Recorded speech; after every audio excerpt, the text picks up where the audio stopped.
Hola, ¿cómo están todos? Bienvenidos a un programa más de R21 Pamplona.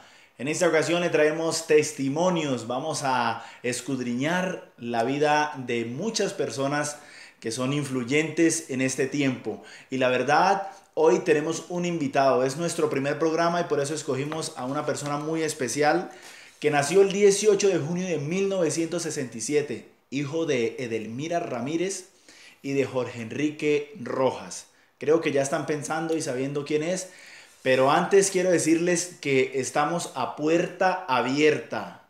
Vamos a sacar cosas del baúl de los recuerdos y vamos a conocer cosas que quizás algunos no conocen, como otros pueden que sí conozcan. Es nada más y nada menos que nuestro pastor Jorge Rojas. Pastor, ¿cómo está? Bienvenido a Testimonios. Hola Edwin, Dios les bendiga. Saludamos a todo este equipo maravilloso de R21 que ha tenido un crecimiento extraordinario, no solamente en nuestra iglesia central en Cúcuta donde comenzó, sino a nivel nacional. Y tenemos la grata noticia por parte del pastor Giovanni que ya estamos en Latinoamérica, Argentina y algunos otros países.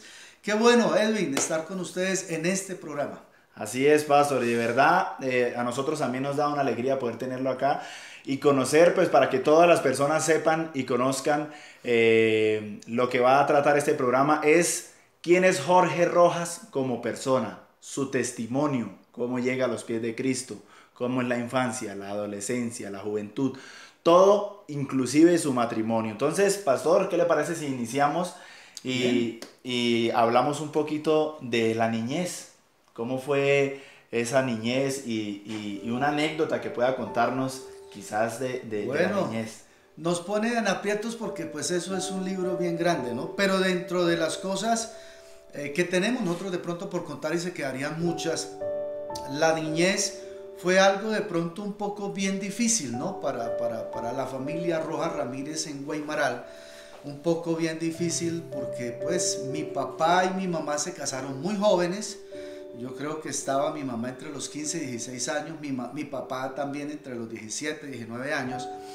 Y fue una familia prolífera, prácticamente fuimos 8 hermanos, 5 varones y 3 mujeres.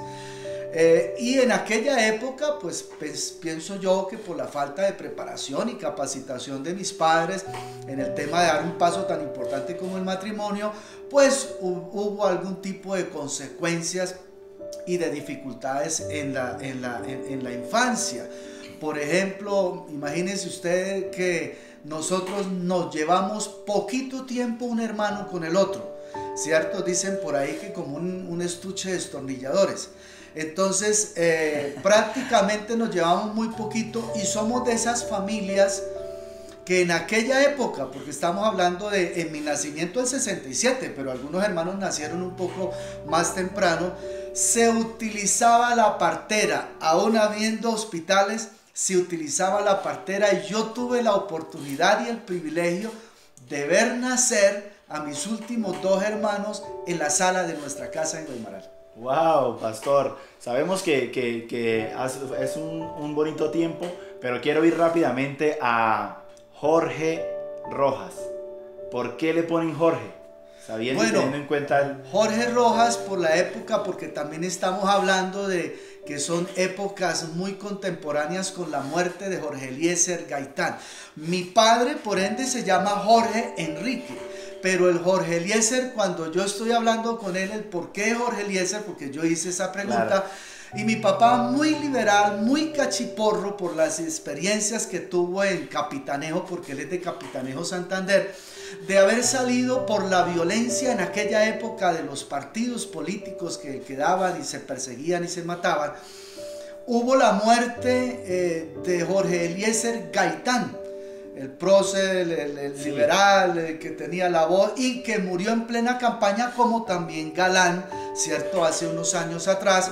Y mi padre, en mi nacimiento, pues él corre a ese nombre Jorge Eliezer. Pero poniéndome a investigar un poco más, ¿cierto? Pienso que mi papá lo hizo por cuestiones políticas, pero Dios tiene el control de todo. Entonces Jorge significa sembrador feliz. Wow. En su contexto es un sembrador feliz. Y Eliezer en la Biblia es el Dios que me ayuda. Entonces ahí tenemos el Jorge Eliezer. Qué bien, Jorge Eliezer, sembrador y el Dios que me ayuda. Wow, qué bien. Pastor, pasemos ya a la juventud, hablemos un poco de cómo fue esa juventud. Dice que creció en el barrio Guaymaral, sí. Entonces, guaymaralero. ¿Cómo fue esa juventud? Esa juventud fue muy bonita, ¿no? Es una juventud, pues bueno, me imagino que los jóvenes de esta época dirán, nuestra fue muy bonita por la tecnología, pero fue una juventud muy bonita porque la supimos vivir a pesar de las dificultades que teníamos. Como familia teníamos muchas dificultades financieras. Mi papá era mecánico, latonero, mi mamá siempre fue de casa. Entonces, pero la disfrutamos con el fútbol, la disfrutamos con las metras, con el trompo, con muchas otras cosas, juegos. Mis juegos, nosotros teníamos unos vecinos que de pronto ya, en esa juventud, hablando ya de 15, 16 años o menos, 13, habían ya de pronto algunos juegos de pilas. Y nosotros veíamos para esos 24 de diciembre que el fulano salía con bicicleta, que el otro salía con el carrito, los primeros carros de luces, ¿cierto? Nosotros mirábamos eso. Nos daba mucha tristeza porque el presupuesto de mi papá no alcanzaba para ello. Pero no nos deprimíamos como muchos jóvenes se deprimen en este tiempo, sino que generábamos ideas. Sí, generábamos ideas y dentro de las ideas que yo generaba era, por ejemplo, un poco de maderas cuadradas, le colocaba unas puntillas con tapas que redondeábamos de gaseosa, los redondeábamos, los pintábamos. Eso eran mis juguetes y tenían un valor extraordinario porque los hacía yo. Entonces a mí se me olvidaba que aquel daba vueltas, que prendía luces y yo disfrutaba de mi juguete, ¿cierto? En aquella época también muy loca, ¿no? Sin Cristo, claro.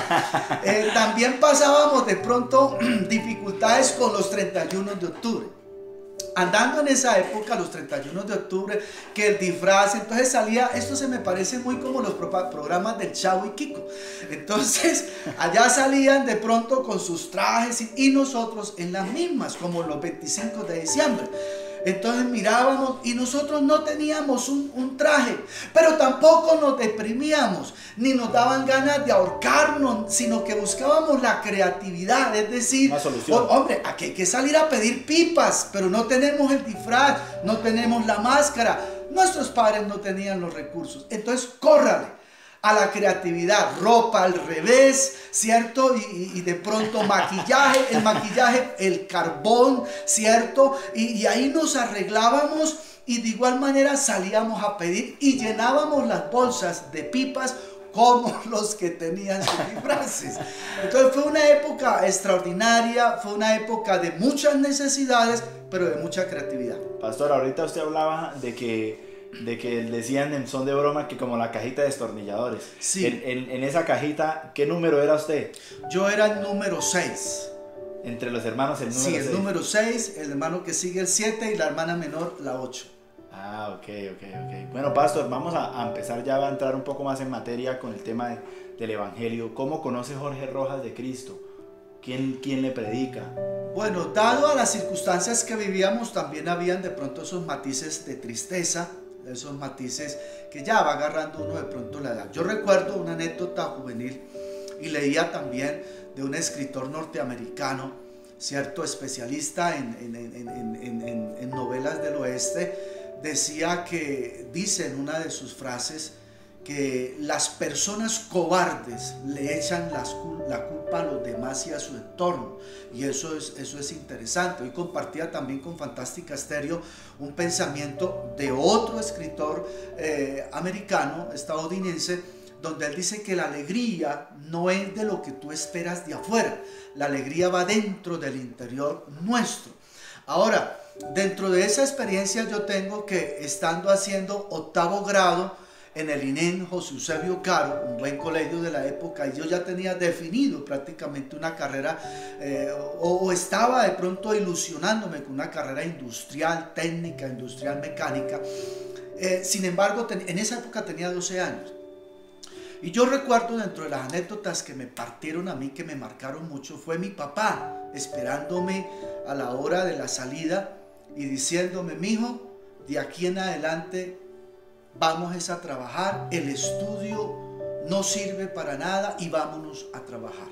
Así que desde los 12 años a Jorge Rojas le tocó empezar a buscar la manera de llevar ingresos a la casa, a trabajar. Entonces tenemos desde los 12 años, yo tengo 52, voy a cumplir 53 extraordinarios años, es decir que tengo más o menos como 41 años de estar trabajando, y seguimos trabajando y seguimos produciendo, pero ahora, claro, de otra manera y con otra faceta, ¿no? Con el Señor.